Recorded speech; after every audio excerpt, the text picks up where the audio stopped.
بسم اللہ الرحمن الرحیم الحمد للہ رب العالمین والصلاة والسلام علی سید المرسلین وعلی آلہ وصحبہ اجمعین وبعد۔ آج آپ کے سامنے کل جو بات بتائی تھی کہ کل یہ سنا تھا اللہ تعالیٰ نے فرمایا کہ تجارت کس طرح سے کرنا چاہیے، اور تجارت ہر وہ چیز ہے جو کسی کے مقابل میں کوئی چیز مقابل میں ہو، یعنی کوئی چیز دیتے ہیں تو کچھ چیز لیتے ہیں، اس کو کہتے ہیں تجارت، جس میں ہر آدمی دوسرے سے منافع حاصل کرنا چاہتا ہے۔ قرآن مجید میں اللہ تعالیٰ نے فرمایا، سورہ نساء آیت نمبر 29 اور 30، دو آیتیں چھوٹی چھوٹی آیتیں ہیں، مگر ان دونوں میں دو حکم امپورٹنٹ ہیں۔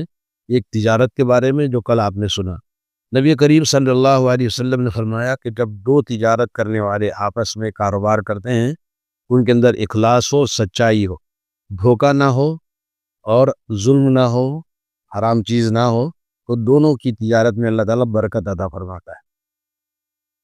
اور تجارت کے سلسلے میں بہت ساری باتیں کل آپ نے سنی تھی، اور اس کے بعد اللہ تعالیٰ فرماتا ہے، یا ایھا الذین آمنوا لا تأکلوا اموالکم بینکم بالباطل، لوگوں ایک دوسرے کا مال آپس میں باطل طریقے سے نہ کھاؤ، الا ان تکون تجارتا عن تراض منکم، تجارت ہو اور اس کے ساتھ ساتھ ایک دوسرے کی رضامندی ہو، ناراضگی کے ساتھ نہیں، ظلم کے ساتھ نہیں۔ تو اس میں فما ربحت تجارتہم، اللہ نے کہا کہ منافقین جو ایمان کا دعویٰ کرتے ہیں ان کی تجارت میں کوئی نفع نہیں ہے، اور اللہ نے ابھی نماز میں آپ نے سنا، ایمان والو تجارت کرو اللہ تعالیٰ کے ساتھ میں، ایمان لانا، عمل کرنا، عمل صالح، توحید، عقیدہ توحید اور عمل صالح، یہ تجارت۔ اور اللہ نے کہا جہاد کرنا اللہ کے راستے میں تجارت، ایمان کو تجارت کہا، عمل صالح کو تجارت کہا، اور وَمَن يُقْرِضُ اللَّهَ قَرْضًا حَسَنًا، کون اللہ تعالیٰ کو اچھا قرض دیتا ہے؟ اللہ تعالیٰ کے راستے میں کچھ خرچ کرنا، قرض کیا ہے؟ تجارت۔ تو تجارت ہر چیز لین دین کا معاملہ کرنا تجارت کہلاتا ہے۔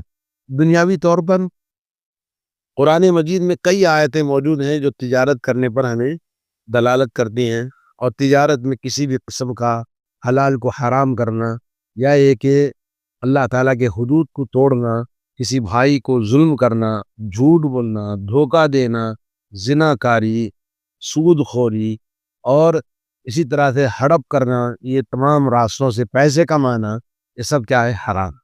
آج کل پیسے کمانا بہت آسان ہے، عقل کی تیزی ہو اور انسان دھوکہ دینا اس کو آتا ہو، خالی فون کے ذریعے پیسے کماتے ہیں لوگ۔ اور فون کے اندر مختلف قسم کے سسٹم آتے ہیں، بٹ کوئن ہے، یہ گولڈ فلاں ہے، یہ فلاں ہے، کون فری میں پیسہ دیتا ہے؟ لیکن یہ سب جوا ہے، اور ان مختلف قسم کے شیئر خریدو، اتنے ڈالر پہ اتنے ڈالر آتے ہیں، اور کوئی ایک نوجوان نے مجھے بتا کے دیکھو کہ آپ بھی ڈالو، کیا کرنا ہے؟ بولے آپ $100 ڈالو تو آپ کو اتنا پیسہ آتا ہے، $200 ڈالو، $1000 ڈالو، اتنا ڈیلی آپ کو اتنا اماؤنٹ آتا ہے۔ پیسے فری جو کون دیتا ہے بھائی؟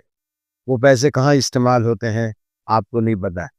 تو جو شیئر مارکیٹ ہے وہ بھی ایک بزنس ہے، تو اس میں جب تک آپ کو تمام چیزیں، تجارت میں ایک خاص چیز حلال ہے، کب؟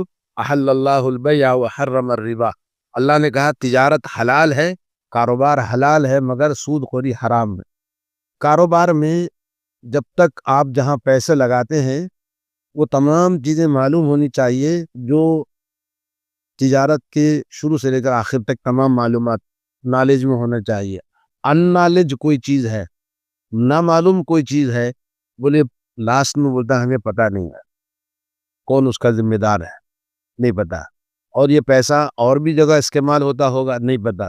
تو اس میں شیئر مارکیٹ میں پیسے لگانا ایسے حرام، کیونکہ مفت میں کوئی پیسہ نہیں دیتا ہے۔ لیکن آج کی جو سوشل میڈیا ہے اور لوگوں کا جو ٹیکنالوجی اتنی بڑھ گئی ہے کہ بغیر کسی محنت کے پیسہ کماتے ہیں، تو یہ پیسہ کمانا فون کے ذریعے یا مختلف طریقوں سے جو آج نکلا ہے، یہ سب اسلام میں حرام ہے، جائز نہیں ہے۔ تو جتنے بھی فوراً لون لینے کی بات کرتے ہیں، فوراً قرض لینے کی بات کرتے ہیں، بولے ڈاکومنٹ رکھ کے قرض دے لو، گھر رکھ کے قرض لے لو، فلاں آئٹم کو لے لو، یہ جو گھروں کو لوگ بنا کر بولے آپ 20 لاکھ دیجئے اور کرایہ آپ کا 5000 ہوگا، جبکہ اس کا کرایہ 25-30 ہزار روپے آتا ہے، لیکن 5 لاکھ 10 لاکھ دینے کی وجہ سے کرایہ 20 ہزار کے بجائے 15 ہزار 5 ہزار روپے کرایہ لیا جاتا ہے، اور کچھ پیسے ایکم کو دیے جاتے ہیں، کچھ پیسے وہ کرایہ پر لیتے ہیں. تو یہ بھی حرام ہے، ٹوٹلی حرام ہے، اس میں کوئی چیز حلال نہیں ہے. بہت سارے دیندار لوگ ہیں، دینداری ہے، بہت سارے لوگ سود کے پیسے سے ہی گھر چلاتے ہیں. پیسہ کمانا آج آسان ہے، پیسہ پیسے کو کماتا ہے، پیسہ پیسہ لاتا ہے، حلال ہو حرام ہو. لوگوں نے آج سستی کاہلی، دماغ کا استعمال، موبائل کا استعمال، سوشل میڈیا کے استعمال سے پیسے کماتے ہیں. صرف عقل چاہیے. حلال حرام کی تمیز انسان معاشرے میں ختم ہو گئی ہے. اللہ تعالیٰ ہمیں رزق حلال عطا فرمائے.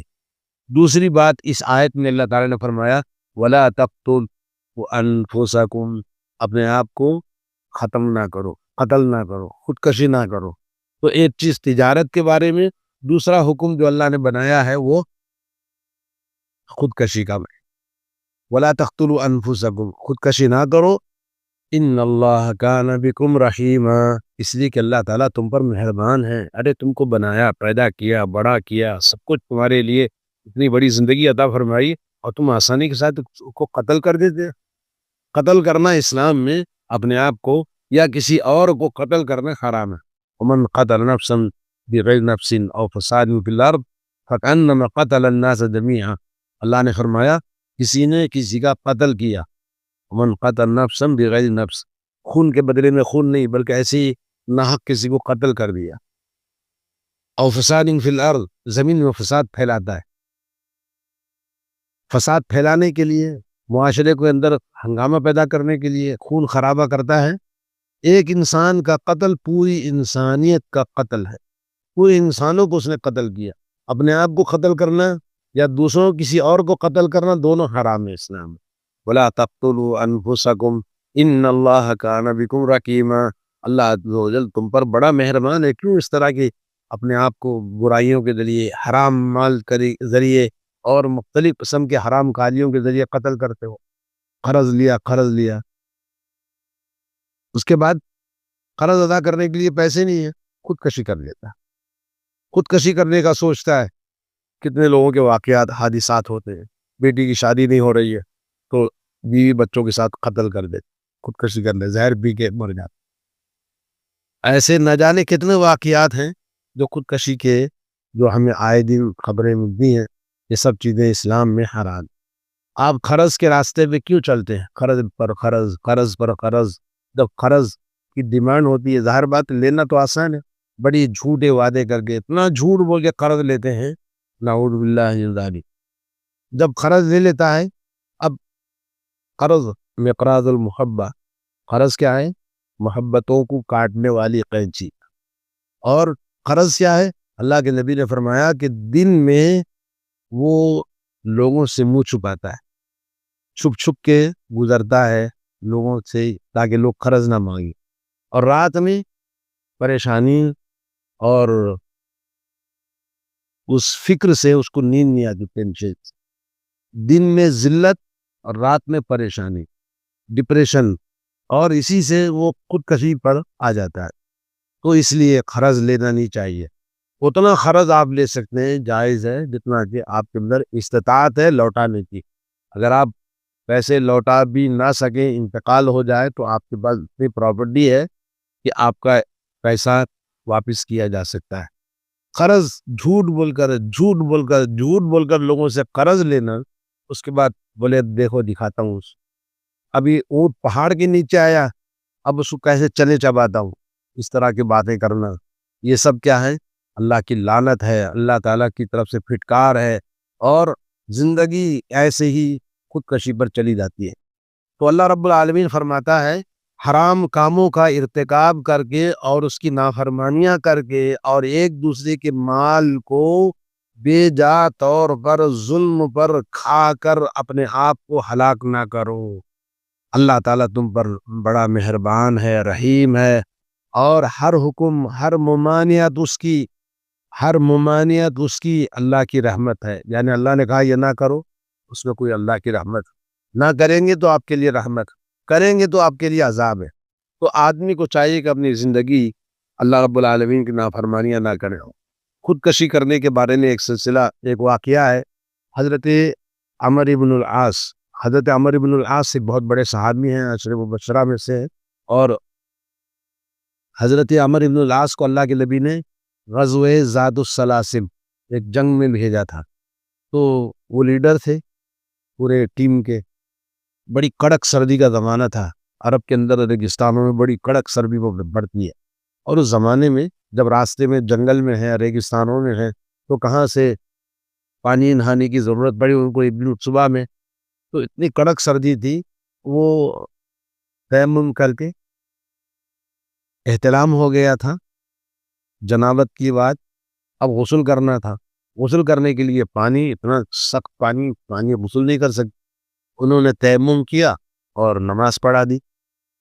لوگوں نے کہا یہ کیسے آپ نے کر دیا؟ واپس آئے مدینہ، لوگوں نے شکایت کی رسول اللہ صلی اللہ علیہ وسلم سے، انہوں نے ایسا کیا. اللہ کے نبی نے بلایا، بولے آپ نے کیا کیا؟ بولے یا رسول اللہ اتنی سخت سردی تھی، اللہ نے قرآن میں فرمایا ہے وَلَا تَقْتُلُوا أَنفُسَكُمْ إِنَّ اللَّهَ كَانَ بِكُمْ رَحِيمًا، اپنے آپ کو قتل نہ کرو، اللہ تو بڑا مہربان ہے. تو تیمم کر کے میں نے نماز پڑھا دی. تو اللہ کے نبی ہنس دیے، بولے ٹھیک ہے جاؤ.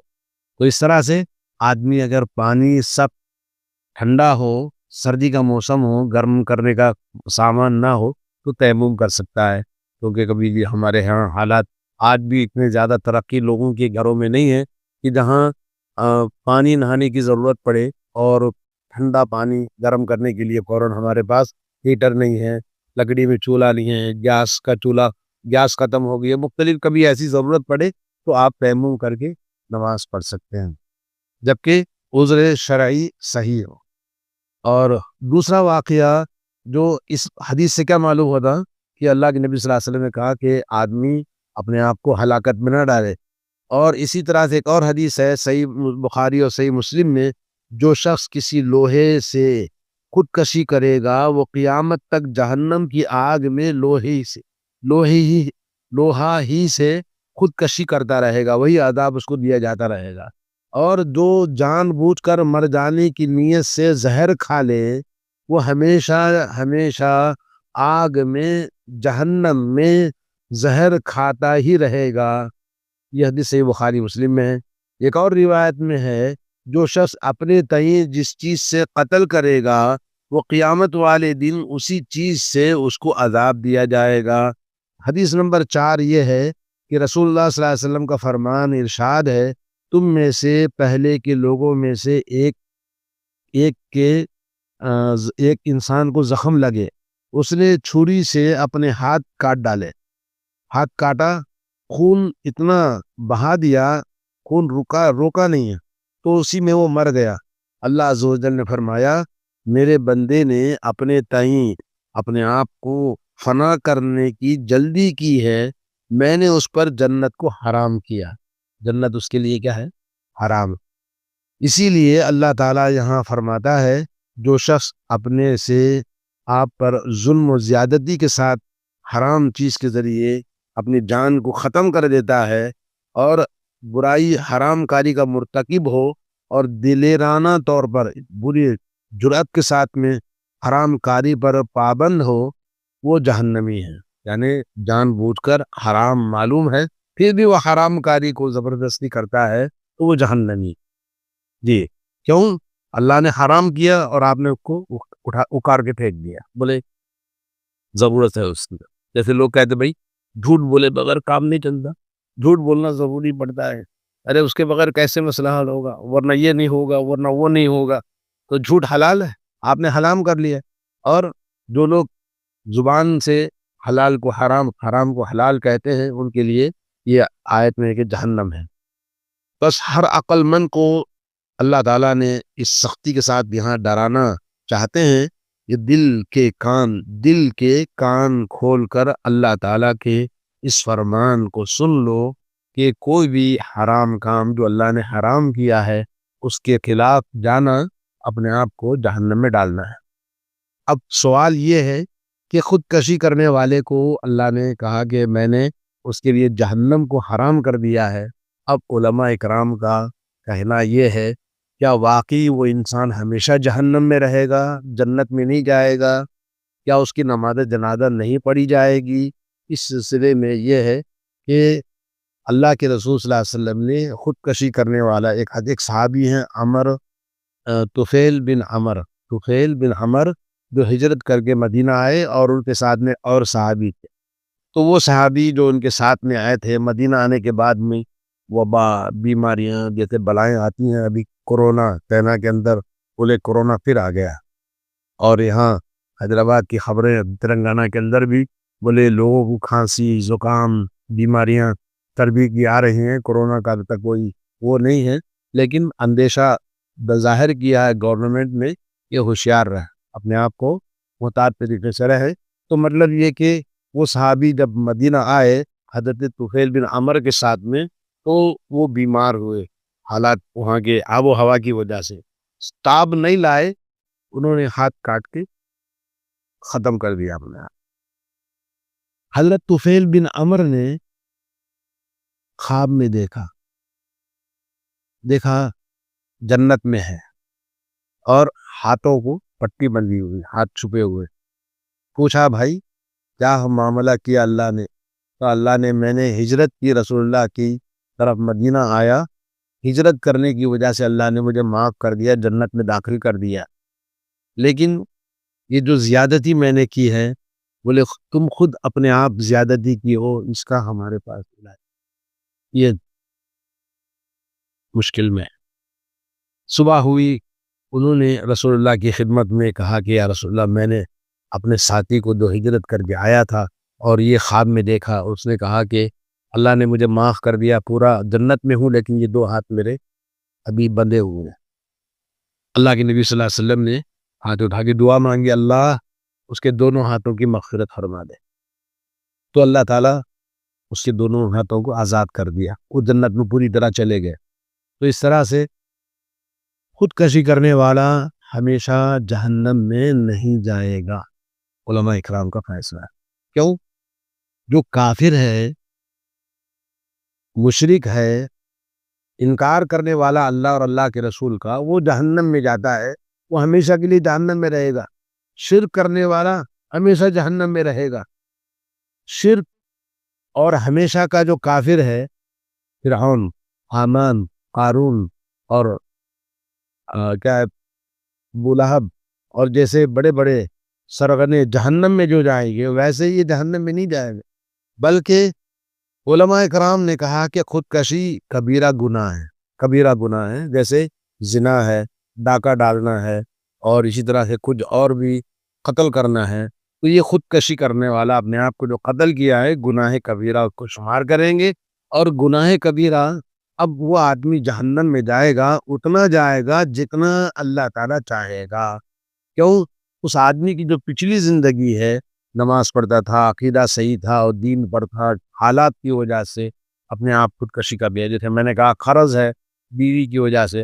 ایک آدمی کو میں نے دیکھا، وہ حالات واقعات تو بہت ہے، کہنے کی ضرورت ہی نہیں ہے، تو لوگ کھاتے پیتے اچھے گھرانے کے نوجوان ہوتے ہوئے بھی خودکشی کر لیتے ہیں۔ کبھی عورت خودکشی کر دی، کبھی مرد خودکشی کر لیتا ہے۔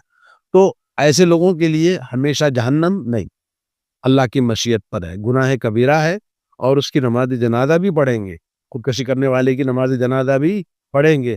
رسول اللہ صلی اللہ علیہ وسلم نے نہیں پڑھا، کیوں؟